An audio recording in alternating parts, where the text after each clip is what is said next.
It was delivering my son, they sterilized me at the same time.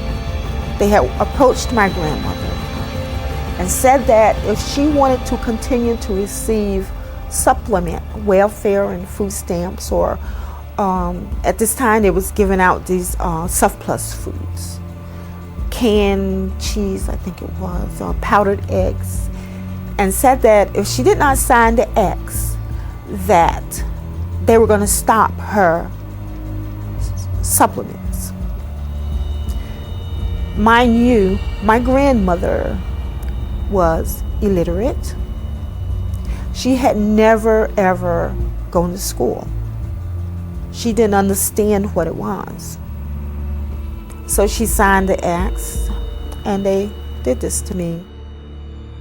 I did not find out that they had sterilized me until I was 19 years old.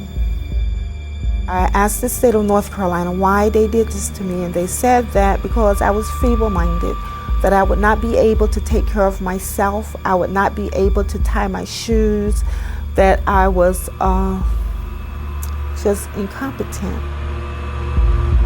The state of North Carolina also said that I had never performed, at the age of 13, I had never performed a day's work in my life. They couldn't get me to do anything. But at the age of 13, I mean, should I not have been in school? They were saying that feeble-mindedness is hereditary. So they sterilized me so I would not produce my kind.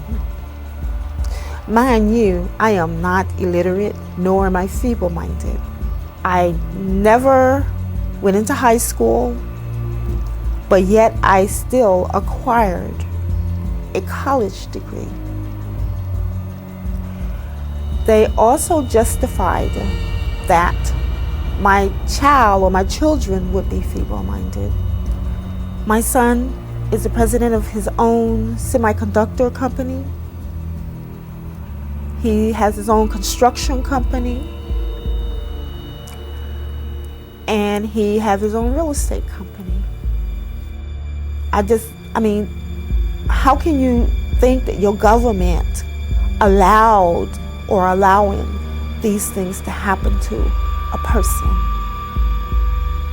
a life? You can't say nothing, you have no rights. To me, they took away all of my rights. They sterilized kids from my understanding and my knowledge as young as 8 years of age. I don't know what an 8-year-old can do that could cause them to do this to them. The only reason I can give myself is that because they're black. In 1961, social worker Sue Casebolt had been installed as the executive secretary of the North Carolina Eugenics Board. At a board meeting held 3 weeks later, she stated that she was going to keep a file on every child whose name reached her desk so that they could be picked up as soon as they reached childbearing age. Casebolt was still on the board in 1968 when it approved the sterilization of 14-year-old Elaine Riddick. It is better for all the world if instead of waiting to execute degenerate offspring for crime or to let them starve for their imbecility, society can prevent those who are manifestly unfit from continuing their kind. 3 generations of imbeciles are enough. Oliver Wendell Holmes, U.S. Supreme Court Justice, 1927. Holmes made this statement in his ruling on the constitutionality of Virginia's forced sterilization law. It mirrored the views of President Theodore Roosevelt, who had originally appointed Holmes to the Supreme Court. In a 1913 letter to American Eugenics Society founder Charles Davenport, Roosevelt had stated that the country had no business allowing citizens of the wrong type to reproduce.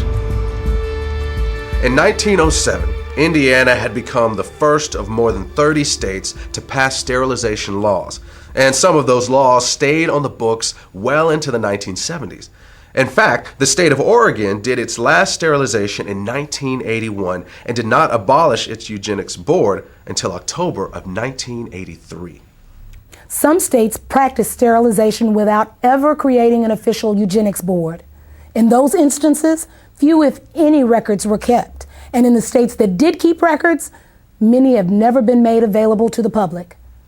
But in just those states that have released their records, it is known that at least 60,000 Americans were sterilized, and they were disproportionately black.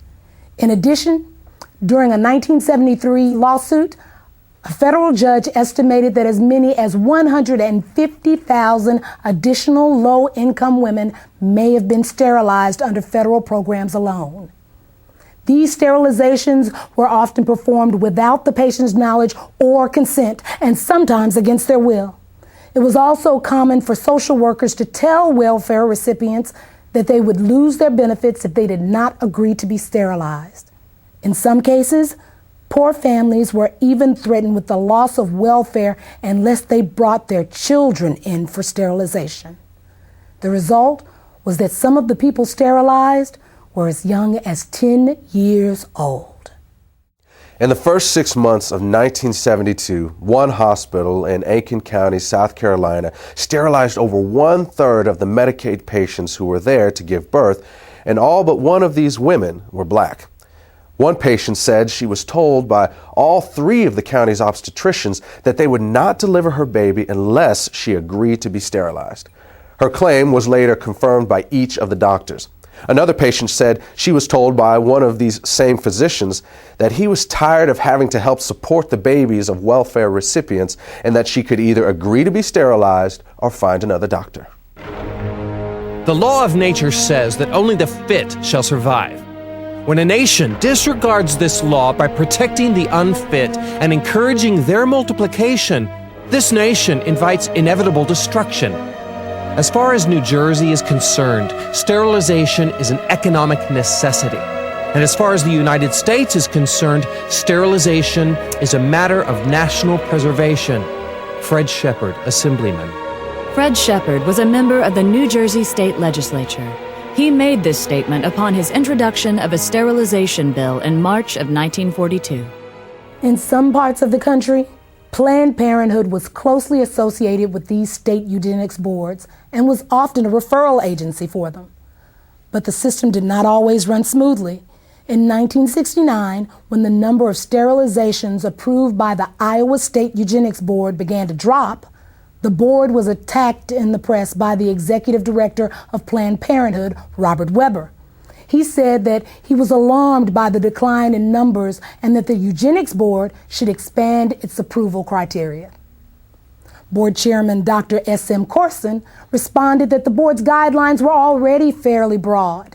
He pointed out that approvals were routinely given for young girls for no reason other than the board's speculation that they might likely one day engage in immoral behavior without the capacity for being wives and mothers. At that point, Weber publicly scolded the board and told them that they should either increase the number of sterilizations or quit.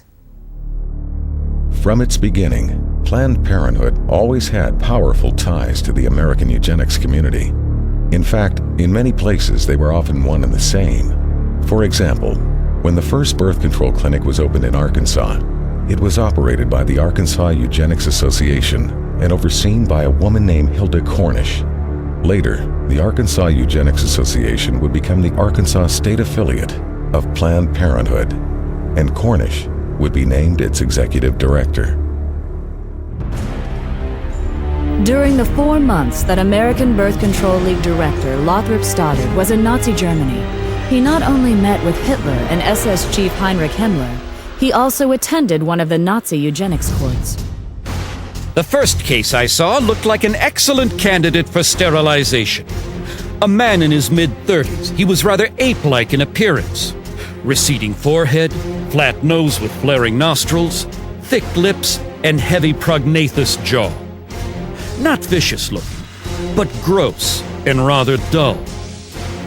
Lothrop Stoddard, Director, American Birth Control League, later known as Planned Parenthood. Given the admiration that Adolf Hitler expressed for the American eugenics movement, it is not unlikely that he modeled the eugenics courts in Nazi Germany after the state eugenics boards in the U.S. In both countries, feeble-mindedness was routinely used as a catch-all justification for sterilization, and the diagnosis of feeble-mindedness was almost always left up to the judgment of the person advocating the sterilization.